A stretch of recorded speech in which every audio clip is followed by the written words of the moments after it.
A couple weeks ago, it was 7 o'clock at night. I was sitting back, ready to watch some sports on TV, and I got a call from some of my favorite clients, the Campbells. They were panicking, they were upset, and they had just bought their house a couple years ago. So let me kind of take a couple steps back and tell you what was going on. So they had been approached by some friends of theirs that lived outside of the town, not close to the Seattle area.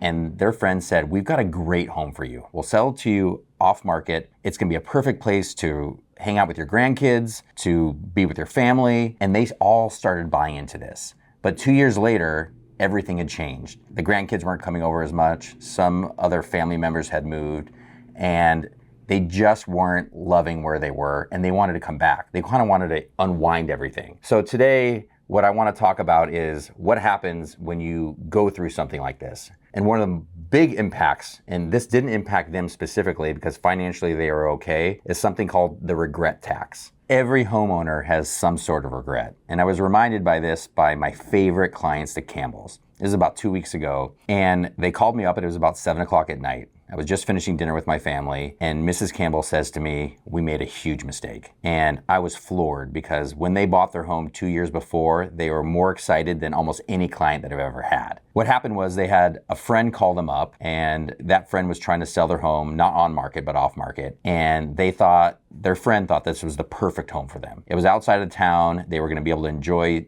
hanging out with their grandkids more. They were gonna have more walkability to everything that they wanted to do, and nature and everything. But 2 years later, the grandkids weren't around as much. Other family members had moved away, and they wanted to unwind everything. Actually, they wanted to move back to their old home. Every homeowner has felt some sort of regret when they bought a home. And what I learned from this is I now ask my clients 3 questions to make sure this never happens again. I feel like I know their feeling of regret and remorse almost better than anybody else. So many years ago when I was on the TV show The Bachelor, I felt like I was being pushed around by people that I just didn't know. They had a different goal in mind. So the producers wanted to make a great TV show, the audience wanted to see a great love story, and I knew if I followed through with everything that they wanted, it was gonna be gut-wrenching for me. And I had to make a change. How I really felt is that we just didn't have the same goals, me and the TV people and the producers and whatnot. And that may be the same as when you're actually buying a house.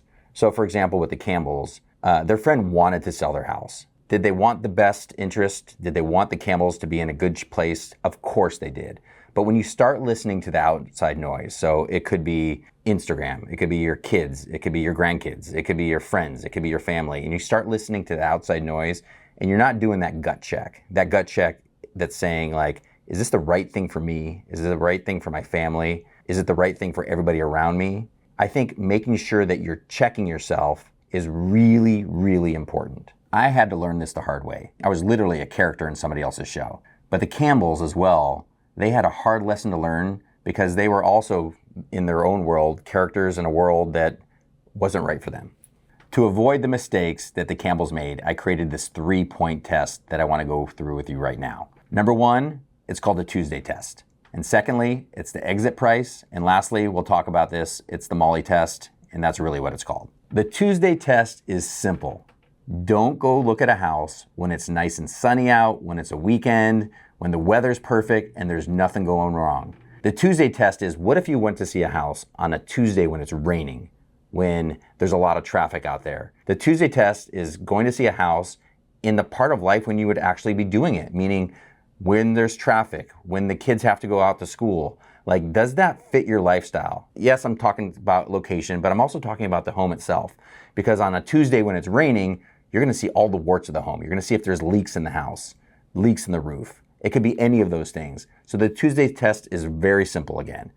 Don't go see it on the most beautiful day because of course, everything looks good when it's sunny. Go see it on a Tuesday when it's raining and the house is not looking its best. And question number 2, let's call it the exit test. So this is really simple. Over the long run, homes go up in value. But over a 2 or 3 year period, they may not. Things can change in that short amount of time. So if you sell your home within 2 or 3 years, there are real financial constraints, and just make sure you know them because they are very real. And question number 3, let's call it the Molly test. You know, in my world, the Molly test is like, is everything perfect? But what the Molly test really is just taking a step back, like really breathing. So when I think about my experience on a TV show, I felt like I was almost living in somebody else's world. Like the producers wanted something, everybody else wanted something, and it took me a while to go, well, this is my life. Like what's best for me?